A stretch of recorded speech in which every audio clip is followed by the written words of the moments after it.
ये दोनों आदमी एक अनजान टापू पर खजाने की तलाश कर रहे थे और जैसे ही ये लोग रहस्यमय गुफा के अंदर जाते हैं तो एक आदमी ने गलती से तंत्र को चालू कर दिया था, जिससे गुफा का दरवाजा बंद होने लगता है। और जब आदमी की नजर दरवाजे पर पड़ी तो वो तुरंत भागकर दरवाजे से बचकर वापस बाहर निकल जाता है। लेकिन ये शिकारी गुफा में बंद हो चुका था और उसे भयानक चीखें भी सुनाई दे रही थी। और तभी ये आदमी समझ जाता है कि उसने किसी तंत्र को छुआ होगा, इसलिए तंत्र को खोजते समय उसे एक पत्थर की प्लेट मिलती है, जिसकी मदद से वो वापस दरवाजा खोल देता है। फिर दोनों गुफा में आगे बढ़ने लगते हैं तो उन्हें फिर से चीखें सुनाई देती है, जिससे वो घबरा जाते हैं, लेकिन वो हिम्मत जुटाकर आगे बढ़ते रहते हैं। तभी उन्होंने देखा कि सामने की गुफा में जाने के लिए उन्हें पतले संकरे रास्ते से होकर गुजरना होगा और खाई को देखकर एक पल के लिए दोनों की फट चुकी थी, क्योंकि ये रास्ता नहीं बल्कि एक पतली नहर की डंडी थी। दोनों साहस करके धीरे धीरे कदम बढ़ाने लगते हैं। हालांकि नहर ज्यादा पक्की नहीं थी, क्योंकि लंबे समय से नहर में दरारें पड़ चुकी थी। दोनों सावधानी से एक एक कदम सांस फूंककर आगे बढ़ते जा रहे थे। तभी अचानक इनको पीछे से नहर टूटने की आवाज आती है और किस्मत से दोनों सामने वाली गुफा तक पहुंच गए थे। नहर पार करने में दोनों की पेंट गीली हो चुकी थी, इसलिए शिकारी कहता है कि जब हम वापस गुफा से बाहर निकलेंगे तो दूसरा रास्ता अपनाएंगे। उसके बाद दोनों गुफा के अंदर आकर ऐसी जगह पर पहुंच जाते हैं जहां घना जंगल था, इसलिए सुरक्षा के लिए शिकारी अपना हथियार निकाल लेता है। तभी आगे जाकर उन्हें एक मकबरा मिलता है जो करीब 200 साल पुराना था। इन्हें लगा शायद इस ताबूत में खजाना भरा होगा, इसलिए दोनों फटाफट से ताबूत को साफ करके उसको खोलने की कोशिश करते हैं, लेकिन ताबूत पूरी तरह से बंद था। ये देख आदमी समझ जाता है कि इसे खोलने के लिए उन्हें कोई पैटर्न को ढूंढना होगा, इसलिए दोनों तुरंत ताबूत के चारों तरफ जांच करते हैं। तभी आदमी को ताबूत पर पैटर्न बना हुआ मिल जाता है, जो बिल्कुल उसके पास रखी हुई पत्थर की प्लेट से मेल खाता है।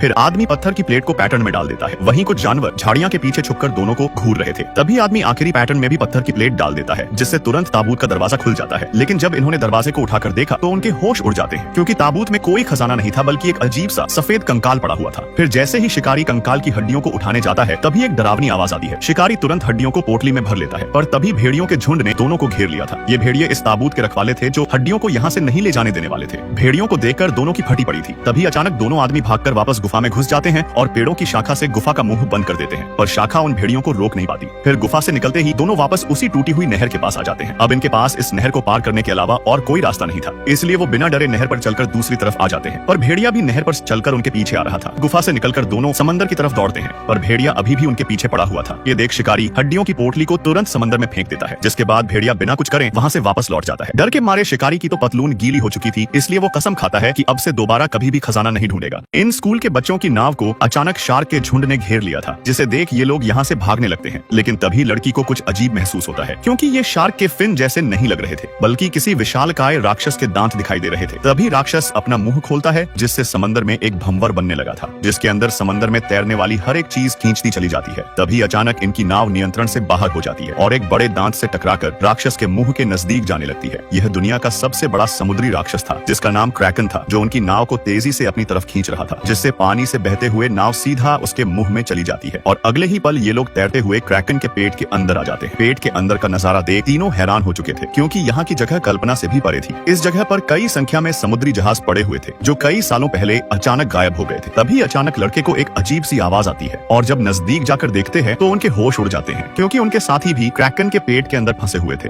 और अपनी जान बचाने के लिए नाव की मरम्मत कर रहे थे, क्योंकि कुछ ही दूरी पर क्रैकन का पेट चीजों का कीमा बनाकर पचा रहा था। तभी अचानक क्रैकन के तेज अवशोषण के कारण जहाज की जंजीरें टूट जाती है, जिससे जहाज सीधा पेट के नजदीक चला जाता है। ये देखकर कि जहाज का कचड़ा बनने वाला है, तभी लड़का जहाज की लंबी बंदूक से क्रैकन के पेट की दीवार पर हमला करके छेद कर देता है, जिससे दर्द के कारण क्रैकन ने उनकी नाव को छोड़ दिया था। तभी ये महिला तुरंत जहाज के पतवार को मोड़ देती है और उसे छेद की तरफ ले जाती है। फिर अगले ही पल पेट को फाड़कर ये लोग क्रैकन के शरीर से बाहर निकल आते हैं। ये आदमी जमीन पर घुटने टेक रखा था और महिला उसके पिछवाड़े के अंदर हाथ डालती जा रही थी। वहीं छुपी हुई पुलिस ये सब देखकर हैरान हो जाती है। तभी महिला अचानक आदमी के पिछवाड़े से एक लंबी रस्सी निकालती है, फिर एक छतरी निकाल देती है। ये नजारा देख पुलिस के तो होश उड़ चुके थे। तभी आदमी के पिछवाड़े से धुआं निकलने लगा था। पुलिस को तो यकीन ही नहीं हो रहा था कि यह सब क्या चल रहा है। तभी महिला आदमी के पिछवाड़े से बोतल निकालकर पीने लगती है, जिसको देखकर पुलिस वालों को उल्टी आ रही थी। अब महिला आदमी के पिछवाड़े से एक जिंदा चूहा निकाल देती है। दरअसल महिला ये सारे सामान बैग के अंदर से निकाल रही थी, लेकिन परछाई के कारण पुलिस वाले सब कुछ उल्टा समझ रहे थे। तभी महिला हथौड़े से रैकेट को बैग में ठोक कर डालती है, लेकिन पुलिस वालों को तो कुछ और ही दिखाई दे रहा था। उसके बाद महिला को बैग के अंदर एक बम मिलता है, जिसे देख पुलिस ने तुरंत उन पर बंदूक तान दी थी, जिसकी आवाज से यह दोनों डर जाते हैं और खड़े होकर अपने हाथ ऊपर कर लेते हैं। लेकिन तभी पुलिस वालों को परछाई में दिखाई देता है कि डर के मारे आदमी की फट चुकी थी। तभी पुलिस वाले दोनों को पकड़कर एक कमरे में डाल देते हैं, जिसके फर्श के नीचे ज्वालामुखी का लावा पड़ा हुआ था। आदमी कूदकर लड़की के पास आता है, लेकिन दरवाजे पर एक गार्ड तैनात था, तो महिला गार्ड को गंदी हरकत करके लुभाती है, जिस कारण गार्ड सीधा लावा में गिर जाता है।